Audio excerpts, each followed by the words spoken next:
Hello again, ladies and gentlemen. It is MotherMan here again. I'm back from a weekend away in Houston, Texas. I honestly do not know how y'all get through that those high heat indexes above 100 degrees between the humidity and the high temperatures. It was somewhat unbearable. But I came back online last night, recorded this footage right here.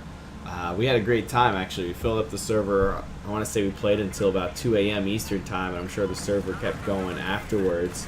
Had a few new folks come into our Discord and play along with us, and we had a lot of good teamwork. So, honestly, after a long period of time of me shying away from playing Battlefield and going into other games, I find myself coming back and having a lot of fun in the recent weeks. Now, diving back into the subject of the video itself is continuing the conversation of Battlefield Risk and what we've done so far as planning how it's going to work and further explaining, the intricacies of the game itself. And beginning to talk about how the bigger picture of rounds and series and how they kind of bring a different flavor to how Battlefield Risk is going to be different than just playing plain old Battlefield by itself. So the game itself is going to be broken into series, and each series is going to be made up of rounds, as in the traditional rounds of Battlefield. You're playing, 600 tickets, that's a single round.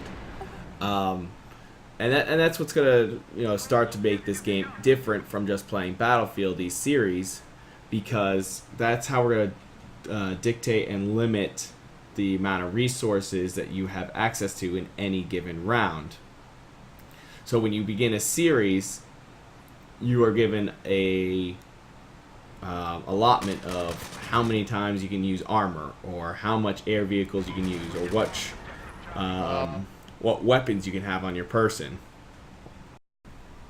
And that's where the strategy of the team will start to come together before a round takes place.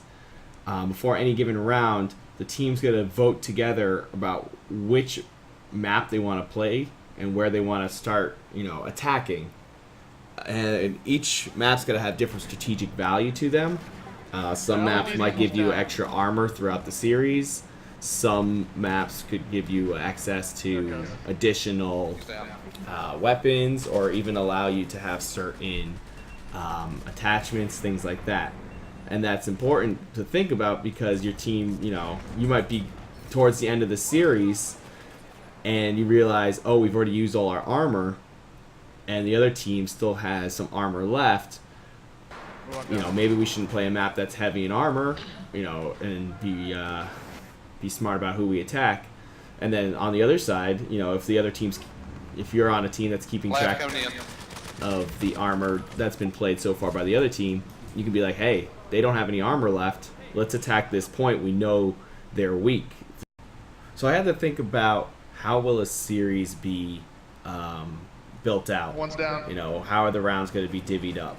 And I kind of looked at Lincoln Douglas style debate, and I also looked at playoff sports as an option, and I settled kind of the playoff sport option. This guy literally.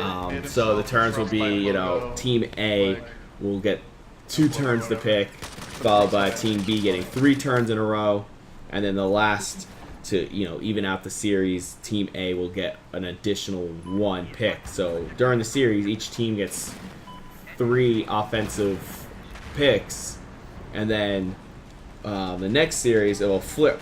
So after Team A finished the first series, it would actually go back to Team B going to take rounds 1 and 2 of the next series, and it will continue to rotate after that.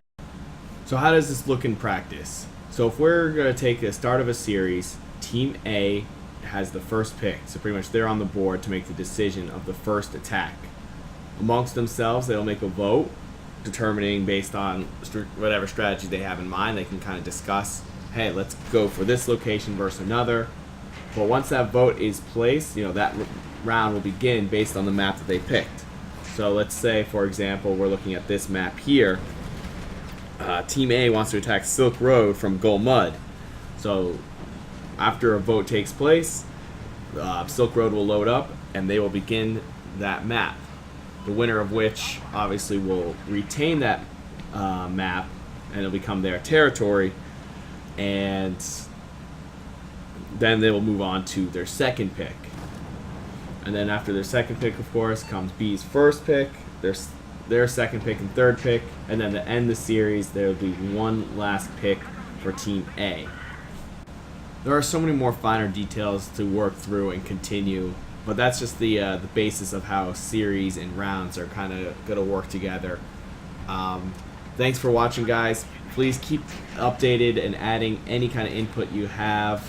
It'll be on our forums and everything. That's it. Thanks. Have a great day.